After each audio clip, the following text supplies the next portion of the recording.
Je suis Nathalie Aragouès, architecte des PLG. J'ai commencé mes études et mon travail à Paris, avant bien sûr d'arriver à Bordeaux comme beaucoup de personnes. Je suis installée depuis 7 ans et depuis 2 ans, avec Patrick Aragouès, mon associé, nous avons lancé notre activité qui s'est essentiellement basée sur des rénovations de maisons ou d'habitats individuels ou de construction d'œuvres. Aujourd'hui, on a décidé de vous parler de la maison, de la première construction d'œuvre que nous avons réalisée dans le Pays Basque, à Anglet. Il s'agissait d'une commande faite par un couple de quinquagénaires qui avait décidé, au bout de 15 ans de vie dans une maison basse, de changer radicalement. Ils voulaient un cadre de vie très contemporain, avec des lignes très modernes, ils avaient des goûts et des attentes très précises, et surtout, ils voulaient une maison pour leur vieillesse, avec une accessibilité handicapée. Enfin, l'accessibilité handicapée était pour eux un souci très présent, parce qu'ils avaient des amis autour d'eux qui étaient handicapés. Donc on a beaucoup travaillé autour de la table avec eux pour déterminer leurs attentes, leurs envies. Donc ça représente un peu l'univers de notre travail, mais sans les heures de discours, d'écoute, surtout les démarches administratives et surtout les visites sur le chantier après. Donc là, nous voyons le terrain qui est assez bien situé. Si vous connaissez un peu Biarritz, on est sur les hauteurs de Biarritz, face au golfe du phare. On est à la limite de Biarritz et d'Anglet. Le terrain est une longue parcelle en trapèze, qui est donc assez étroite sur rue, qui a une façade de 25 mètres sur rue, et qui est en hauteur d'1,50 m par rapport à la voirie. Par rapport alors, donc, à l'exposition, le terrain, donc à la façade exposée à l'ouest, face à l'océan évidemment. Je ne vous raconte pas le climat basque, les tempêtes, la pluie. En même temps, cette rue est très passagère, donc on a beaucoup de bruit sur cette façade-là.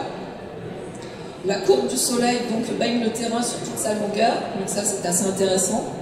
Par contre, on a deux vis-à-vis un peu pénibles qui sont les deux maisons voisines au nord et au sud. Donc ça, il faudra intégrer ça à notre projet. Donc l'étude du PLU nous permet donc de déterminer l'assiette constructible. On a 211 mètres carrés. J'ai oublié de vous dire auparavant que les clients voulaient construire 2 maisons pour rentabiliser leur construction. Le terrain coûtant assez cher, ils voulaient construire une maison un peu plus petite qui serait destinée à la location et se garder une maison principale pour eux à côté. Donc sur ces 211 mètres carrés, on va ventiler entre 60 mètres carrés pour une petite maison et 150 pour leur maison principale. La réglementation du PLU donc indiquait des marges de recul obligatoires de 5 mètres sur rue et de 2 mètres sur les limites arrière. Donc de toutes ces contraintes, de ces réglementations, de ces points aussi positifs, on en a déterminé une logique d'implantation qui était un peu la logique du PLU mais poussée à l'extrême. On a gardé une bande non construite sur rue. Ensuite, on a construit la première maison qui était sur rue, qui allait faire un peu rempart entre la maison sur l'arrière et la rue un peu bruyante. Et ensuite, une deuxième bande qui serait la bande non construite, qui serait le patio entre les deux maisons. Et la deuxième bande construite, qui serait donc la quatrième bande que vous voyez, qui est le début de la deuxième maison. Donc le profil en coupe nous permet de mieux comprendre l'implantation. Donc on voit au niveau de la rue, la première maison qui a un profil très simple, une maison à un toit à 2 pentes, pardon, plutôt. Ensuite, sur l'arrière, la maison qui était la maison principale, et deux niveaux d'implantation différents. La maison arrière, elle, s'est implantée à plus de 1,50 m par rapport à la rue sur le terrain naturel.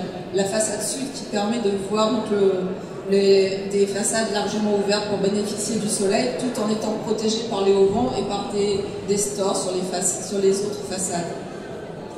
Le travail donc en plan masse nous permet de voir que la logique de départ a été conservée.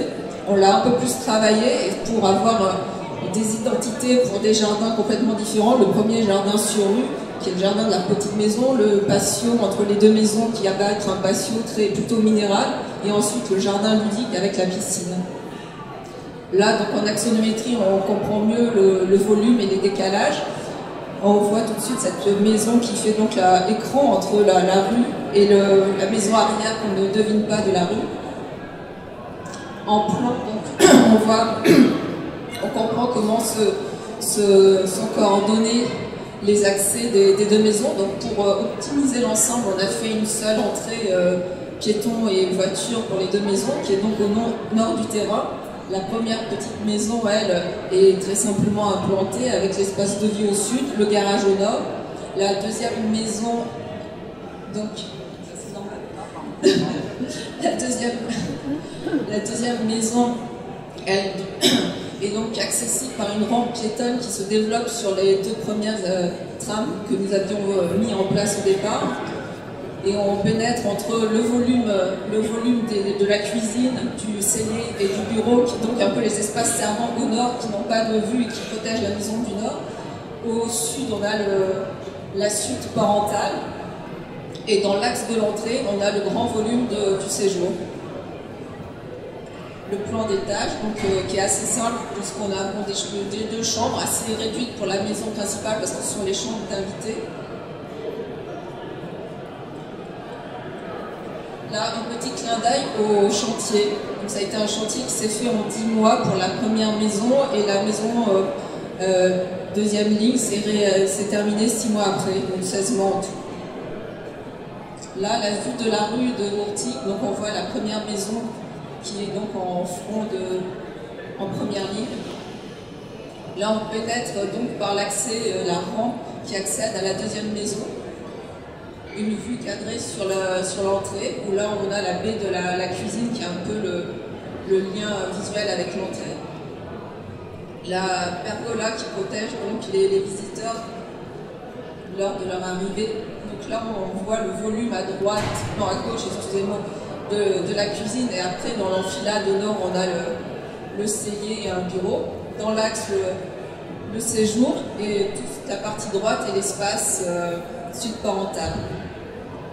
Là, dans l'axe, on a le volume du séjour. Donc, ce qu'on peut deviner légèrement, c'est la hauteur de plafond qui a été différente. Pour dilater ce volume, pour le rendre plus généreux, la hauteur dans cet espace est plus haut. Donc, on voit une rupture au niveau des lignes du plafond.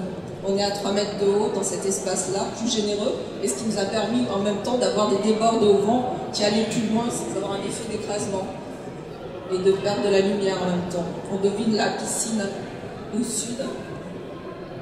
Ensuite, là, quand on est au fond du séjour, on se retourne et on découvre la façade de la suite parentale. La salle de bain de la suite parentale qui a un accès direct sur le patio. La chambre donc, de la suite parentale qui est donc assez généreuse et qui a la richesse d'avoir une double orientation à l'est et l'ouest. Donc à l'ouest, elle est donc sur le patio qui est très protégé minéral, et à l'est, elle a vue sur la piscine. On va le voir là.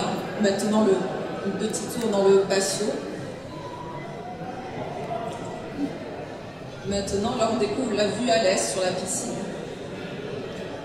Maintenant, on est à l'étage. Donc là, on découvre le volume de c'est très perturbant. On découvre le volume de l'escalier, qui est un peu le volume tampon entre les deux maisons, ce qu'on voyait dans l'axonométrie. La chambre qui bénéficie de la grande terrasse au sud, en surélévation par rapport à la piscine. Là, les salles de bain de l'étage, qui seront les deux identiques, travaillées avec les mêmes matériaux, le même principe de lumière naturelle par un puits de lumière. Alors là, la façade sud qui a été... la façade a été assez travaillée puisque les propriétaires voulaient avoir un séjour, un salon extérieur. Donc il fallait à tout prix avoir un débord de haut vent qui était suffisant. Et il a fallu aussi mettre au point la technique pour porter ce haut vent. Là on découvre l'ambiance à la tombée de la nuit, ce qui permet de voir un peu les jeux qui sont entre l'intérieur et l'extérieur, les dilatations et les transparences. Cette vue qui est assez calme, qui est celle que nous préférons en fait, et qui résume assez le caractère de la maison.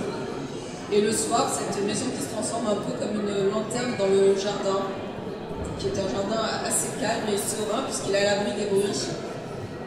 Là, c'est un petit tour sur les matériaux qui sont assez limités puisqu'on a une gamme de couleurs limitée, le blanc, le bois pour les portes et le sol, l'ardoise pour l'extérieur et le menuiserie aluminium noir et anthracite.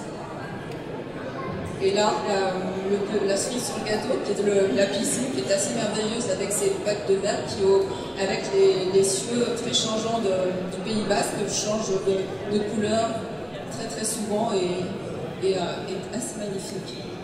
Voilà. Bon, c'est pas nous qui avons fait la piscine, je pense.